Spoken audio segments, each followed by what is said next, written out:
How you doing, YouTube? Matt One Massive Beer Reviews, back with yet another review. A little bit of barrel-aged wheat beer time in the form of Barrel Monks Brewing's Wild Wizard. Barrel Monks, I've done quite a few of their beers. Most have come courtesy of Herr Ralph. Thank you very much, brother. He sent me off this and a couple other ones. I just posted not too long ago. By the time I post this, who knows? Their Be Mine, which is their cherry chocolate quad. But I've also got beers from the brewery themselves. After Ralph sent off some beers several months ago, they ended up reaching out, sent me some stuff. So I'm a fan. I love breweries that are doing anything kind of, malton yeast laden in this kind of hop thotty world. So, yeah. Excited to dive into this. As far as what it says on the bottle itself, it says Barrel Monks Brewing Wild Wizard. It's 6% alcohol by volume. It's a Belgian-inspired ale. On the back, we have Wild Wizard is a barrel-aged version of Wizard Wit. This beer spent over a year in relatively neutral tequila barrels. The oak flavor added complexity while botanizing lactobacillus in these barrels give the beer a pleasant wine-like tartness and a touch of wild yeast funk. Label-wise, it's cool. They do their own thing. It's kind of like, graphical-wise, a little bit more graphic than the brewery, but the shape of the label's kind of like the brewery, kind of like champagne-like, so I shouldn't even call them like brewery-like labels. So, anyway, gotta be very careful about these corks coming off these kind of wild beers, especially we're talking about Brett and lactobacillus and all that kind of funky stuff. So, let's see how easy it comes off. Oh, yeah. That wanted to come off. Oh, yeah. Here she comes. Gonna let her pour herself. Actually, I thought I was gonna gush out of there for a second, but no. She kind of settled into her own breath. So it'll be nice to see how she ends up pouring. Fucking fantastic, actually. See how she ends up drinking. Get that label out of your way there. Little Dirty Glass Mafia. Very kind of rocky. It had rocky edges, a little bit of creaminess. Now it's settled in nothing, so not a big head to go around there. Not very yeast beer like, let's put it that way, or yeast beer, wheat beer like. But you're talking about the addition of a tequila barrel, a bit of funkiness. It's kind of understandable. A bit of murkiness, a bit of haziness, a bit of kind of rich, deep, huge, gigantic kind of bubble kind of carbonation going on there. Very interesting looking, actually. Soft, semi-soft, rich kind of yellow glow to her. Seeing the nose on her. Yeah, she comes off way more like a tart, acidic, funky kind of saison more than she does wit beer. Now, you're kind of pulling strings a little bit there, because wit beers can kind of delve into that saison realm and vice versa. But not really getting much of that tequila vibe off of it. More of a barrel character, more of a little bit of woodiness, decent amount of woodiness, a little bit of kind of soft, maybe soft vanilla, maybe a little bit. But it's more kind of a funky vibe. Definitely more saison than wet beer. Definitely has this tart acidicness to it. So I'm just going to dive right in. Cheers.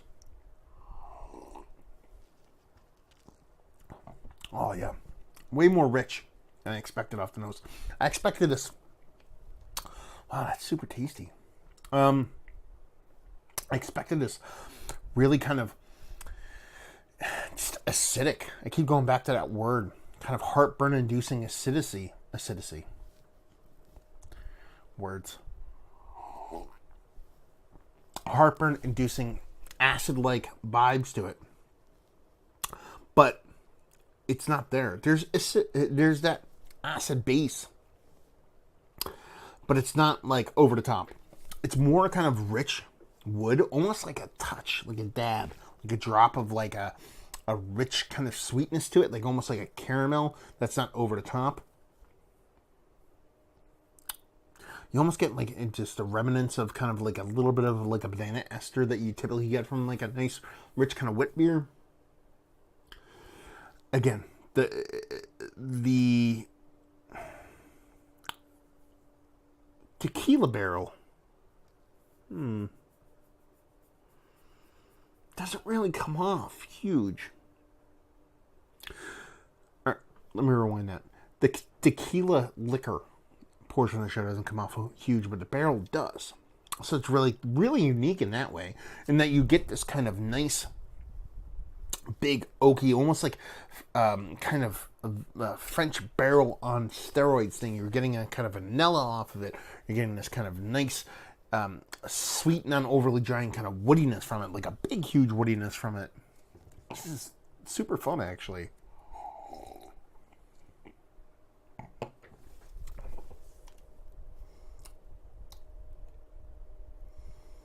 Yeah. It's like the most approachable, while at the same time being super impactful, kind of sour beer that I've had in a while. Because it's like flirting with the edge of me having this like crazy amount of heartburn, but it just never gets there. Yeah, this is fun. I get the whole Wild Wizard thing, but it's almost like, I don't want to say they just did this by accident, but it's almost like they put a wheat beer in a tequila barrel and it went sideways in a very beautiful way. I'm not saying that's what they did. I'm not saying it's not calculated, but that's kind of the vibe I'm getting, but in the most beautiful way possible.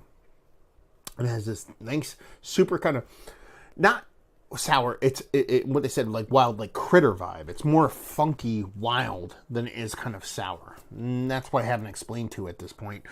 And that it just comes off as just, yeah, it's wild.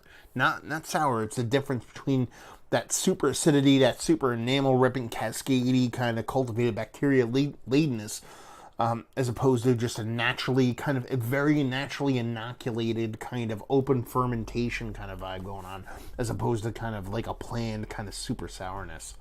But it still has this kind of approachability to it that it's like the weird kind of menage or kind of mashing of both worlds, and that, you know, when I think of one of the most approachable beers on earth, I think of wheat beers.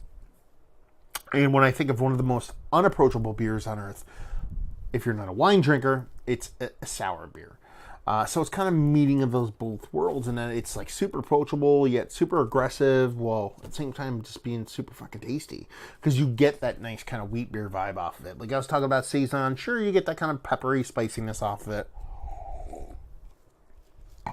but you get that little bit of kind of banana estery thing kind of floating around in there, and you get that kind of huge barrel character. And it's like I said, like a caramel, almost touch of savory kind of vibe to it.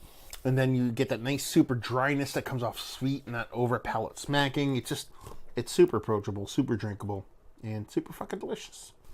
That's all I have. I don't know what else to say.